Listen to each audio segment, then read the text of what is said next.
ben met Betsy naar het politiebureau geweest. Ze wilde Rudy niet meegeven. Hij wordt naar een kindertehuis gebracht. Betsy zei zacht, Jantine, je weet toch dat je het kereltje altijd bij mij kunt brengen als je niet goed bent. Maar ik ben wel goed, Betsy. Ik werd vanmorgen achtervolgd door dokters in witte jassen en soldaten en in vreemde uniformen. Dat wil je toch niet om je huis? Het is gevaarlijk voor jullie allemaal. Johanna schudde haar hoofd en zei, kom Betsy, ze is weer hartstikke gek. Dus in de nadagen van haar bestaan, ze is 80 jaar geworden.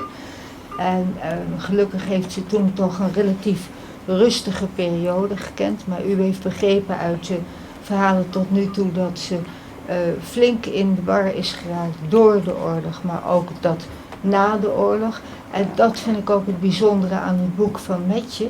Metje heeft gevangen dat de gebeurtenissen in de oorlog de mensen overvielen, maar met name ook de gewone mensen.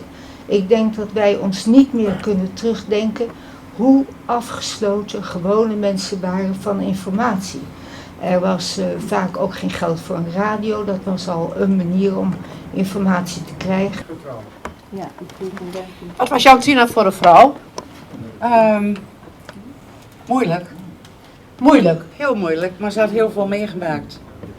En ja, daardoor is ze eigenlijk moeilijk geworden. Maar ze kon ook heel erg aardig zijn. Ja. Ik ben ook van 1940. Kijk, en de oorlog begon eigenlijk in 1939 al. Kijk, en ja, je bent na zo'n oorlog afgelopen, heb ik zelf nog een jaar of zo, dus je kreeg er ook niet al te veel van mee. Hè? Ja. Het verschil was natuurlijk tussen zijn moeder en mijn moeder, dat mijn moeder dus doorgedraaid bleef, min of meer. En bij Vlagen dan weer dus in het ziekenhuis verdween op psychiatrische afdeling. En jouw moeder was gewoon een normaal levend mens. Dus die had die spanningen niet. Jouw situatie, ja, daar ken ik maar weinig of niks van. Hè? Want ja, zeker, je bent nog kind.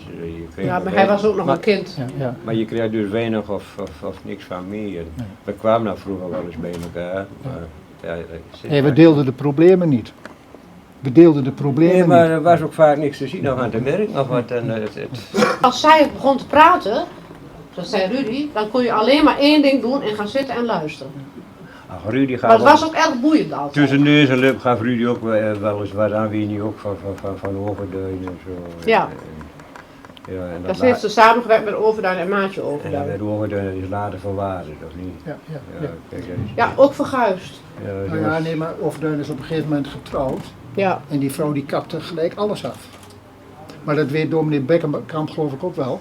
Hè? Dus op een gegeven moment trouwde die en ik geloof dat Overduin toen zelf ook overspannen raakte, hè, van alles. Dat weet ik niet. Dat weet ik niet. Ja, Kijk, maar dat weet u niet. Kijk, dat is ook, Maar u hebt een boek geschreven. kijk, dat is ook weer een vrouw die wil ook niet delen.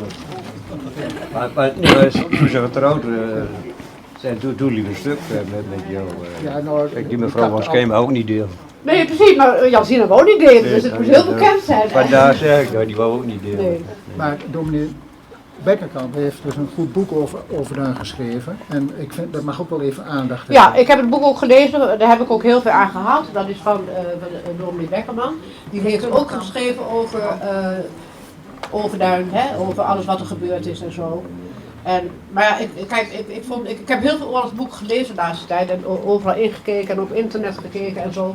Kijk, het is zo dat vrouwen toch een beetje onderbelicht waren in het verzet. Vrouwen werden allemaal maar, ach, hè, die moesten na de oorlog maar gewoon weer achter het aanrecht. Maar ze hebben gelukkig die broek nooit uitgetrokken, daar ben ik heel blij mee. In de oorlog deden ze broeken aan, hè, voor de kou. Maar na de oorlog hebben die vrouwen die broek nooit meer uitgetrokken. Ontzettend veel indruk op mij gemaakt heeft, jouw boek.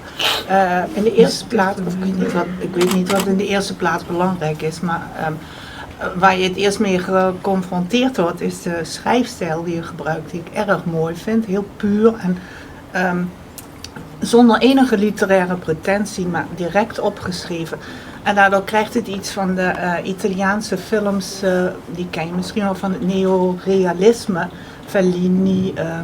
Dat hele directe, volkse en rauwe eigenlijk, dat die hele atmosfeer die breng je ook in je mooie boek. Dat Tina een heel moedig leven heeft geleid. Maar ik vind het ook heel moedig van jou dat je toch een verhalenpapier durft te schrijven over zo'n omstreden verzetstrijder. Ja, ik heb wel een vraag voor Rudy. Hoe heeft Rudy het ervaren als kind zijnde? En achteraf dan denk je terug van hoe heb ik het volgehouden. Goed? Is dat mijn antwoord? Is dat genoeg? Kan ik ook aan jou vragen? Oké.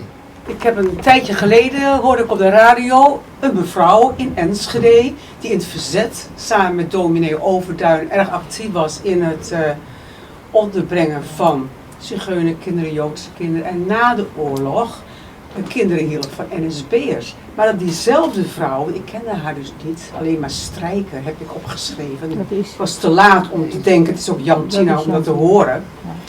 En toen denk ik, hoe kan dat nou? Dat zij veroordeeld wordt omdat ze kinderen bergt in de oorlog. En na de oorlog, ik denk, ik moet erop gespitst zijn als er in de krant of ergens anders op de radio weer iets wordt verteld over deze mevrouw Strijken, die samen met Overduin in en na de oorlog dingen heeft gedaan. En daarop is veroordeeld. Ik begrijp het niet. Er iemand woonde die ook NSB was geweest, die mensen allemaal kaal geschoren. Maar niemand had er ooit medelijden mee, ze werden allemaal nagewezen. En ik weet inderdaad, dat eigenlijk wat ik me heel goed herinner. Wat het boek van Metje mij heel erg duidelijk maakte, zelfs zo sterk dat ik de naoorlogsperiode van mijn eigen ouders beter ging begrijpen, misschien ook verwerken zelfs, is dat de chaos van de oorlog werd in een andere vorm, de chaos van de oorlog werd in een andere vorm na de oorlog voortgezet. Ik heb een ander verhaal van de oorlog en het speelt over geloof. Ja. Bij ons kwam een jongetje logeren uit Brabant, die mensen kwamen uit Brabant van oorsprong. Speelde ik altijd meer Dick. Toen kwam ik op een gegeven moment erachter thuis en toen zegt die tante van hem, Dick, je mag niet meer met dat meisje spelen, want het is niet katholiek. Ja, dus dat heeft ook denk ik allemaal een rol meer gespeeld. Ja. Misschien nog, maar veel minder. Maar dat was in die tijd ook schijnbaar heel normaal. Maar we leven in een zuilengemeenschap, hè? Ja. We leven in een zuilengemeenschap. De stad was zo opgebouwd dat het een zuilengemeenschap was. De socialisten bij elkaar, de gereformeerden bij elkaar. Dus de stad Enschede had geloof ik iets van 10 of 11 of 12 woningbouwcorporaties. Dus iedereen klonte bij elkaar. Op de Hoogrand, de katholieken, de gereformeerden op het Telmaplein. Ja. En zo was iedereen mooi. Een manier voor ordenen als je elkaar maar niet doodmaakt en zo. De periode na de oorlog van het psychische herstel veel zwaarder is dan wij vaak ons realiseren. Het boek gaat ook tot 1955 en pakt dus ook niet alleen de gebeurtenissen in de oorlog, maar ook de gebeurtenissen na de oorlog. Wat er gebeurde hier was dat verzetsmensen veelal of verbitterd raakten. Er waren mensen die ook dachten, ik kan niet meer verder met mijn leven na de oorlog hier in Enschede. En die vertrokken zelfs uit Enschede. Dus in alle sprookjes zit altijd de waarheid van het hart. Ja. Het hart vol van liefde. Een hart wat overstroomt van liefde. Er vlogen kogels door het dak. En een van die kogels raakte de baby, die nu nog harder huilde. Het werd een chaos in de trein. Iedereen kroop door de gangen. Maatje riep, probeer buiten te komen. De trein kan in brand vliegen. Ik bond met mijn sjaal de baby onder mijn buik om het te beschermen tegen duwende mensen die op mijn armen en benen en zelfs op mijn hoofd trapten. Iedereen dacht alleen aan zichzelf. Hoe kom ik buiten? En hoe ik buiten gekomen ben, ik weet het niet meer. Met je Blaak, bedankt.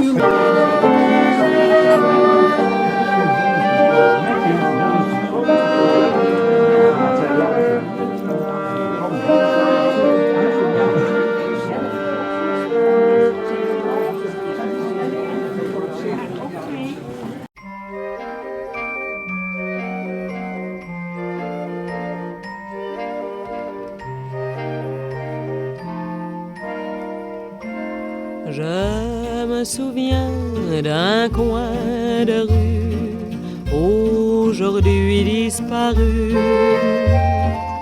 Mon enfance jouait par là, je me souviens de cela.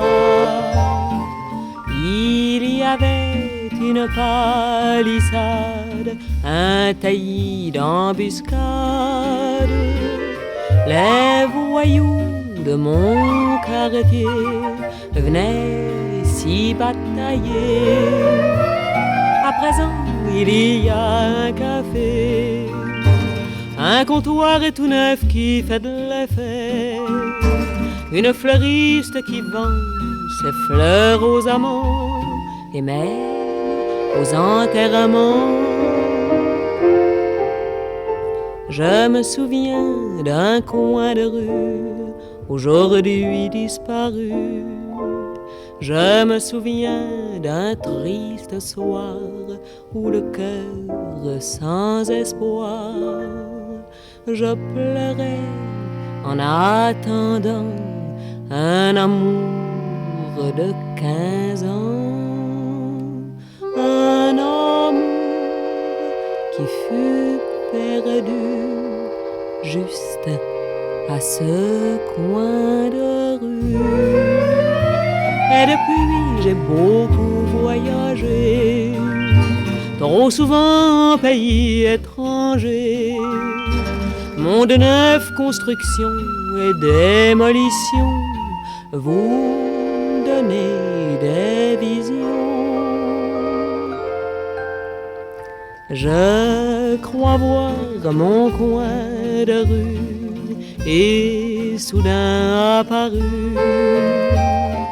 Je retrouve ma palissade, mes copains, mes glissades, mes dessous de muguet de printemps, mes 15 ans, mes 20 ans.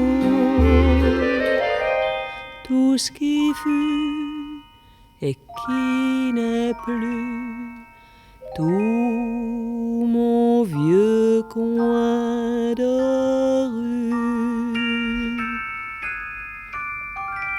Na, na, na, na, na, na.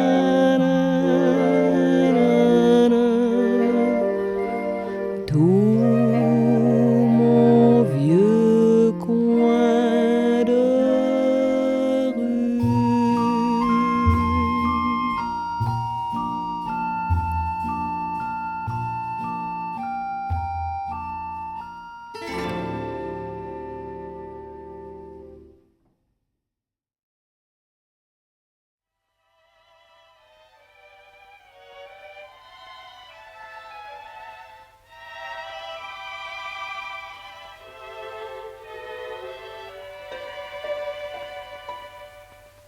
Boulevard de la Chapelle où passe le métro aérien. Il y a des filles très belles et beaucoup de vauriens. Les clochards affamés s'endorment sur les bancs. Et de vieilles poupées font encore le tapin à 65 ans. Au jour et le jour, à la nuit, à la belle étoile, c'est comme ça que je vis. Où est-elle l'étoile? Moi je ne l'ai jamais vue. Elle doit être trop belle pour le premier venu. Au jour et le jour, à la nuit, à la belle étoile, comme ça que je vis. C'est une drôle d'étoile, c'est une triste vie. Boulevard Richard le Noir, j'ai rencontré Richard le Blanc.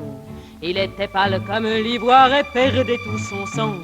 Tire-toi d'ici, tire-toi d'ici, voilà ce qu'il m'a dit. Les flics viennent de passer, histoire de se réchauffer. Il monte assaisonné.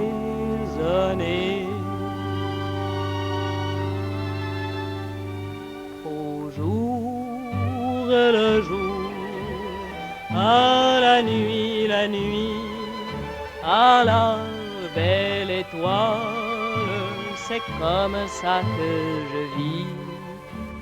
Boulevard des Italiens, j'ai rencontré un Espagnol. Devant chez Dupont, tout est bon après la fermeture. Il fouillait les ordures pour trouver un crouton. Encore un sale youpin, dit un monsieur très bien, qui vient manger notre pain. Au jour le jour, à la nuit, à la belle étoile, c'est comme ça que je vis. Où est-elle l'étoile? Moi je ne l'ai jamais vue. Elle doit être trop belle pour le premier venu. Au jour le jour, à la nuit, à la belle étoile, c'est comme ça que je vis. C'est une drôle d'étoile, c'est une triste vie.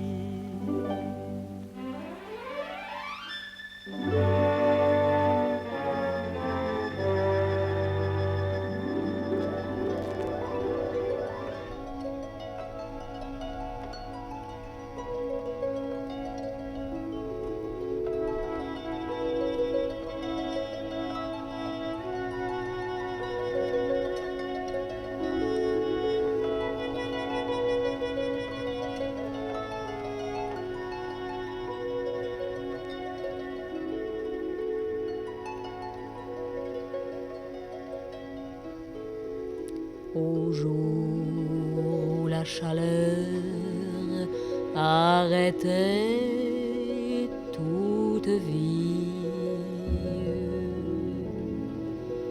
quand le soleil sous les labours exténués pressait contre son cœur le vignoble muet. À l'heure où des faucheurs, l'armée anéantie, écrasaient l'herbe sous des corps crucifiés. Seul, debout, en ces jours de feu et de poussière, en face du sommeil, accablé de la terre, assourdi par le cri des cigales sans nombre,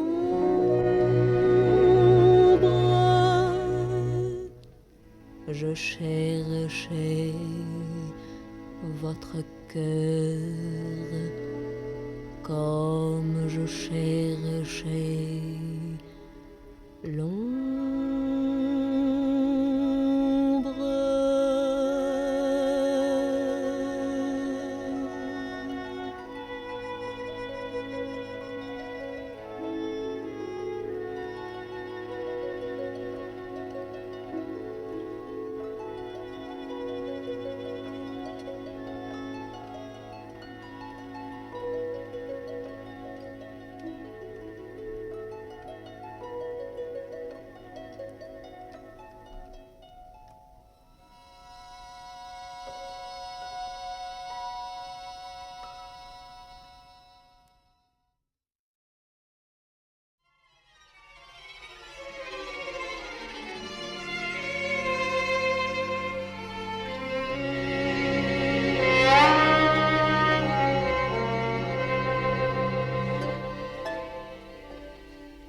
Je mens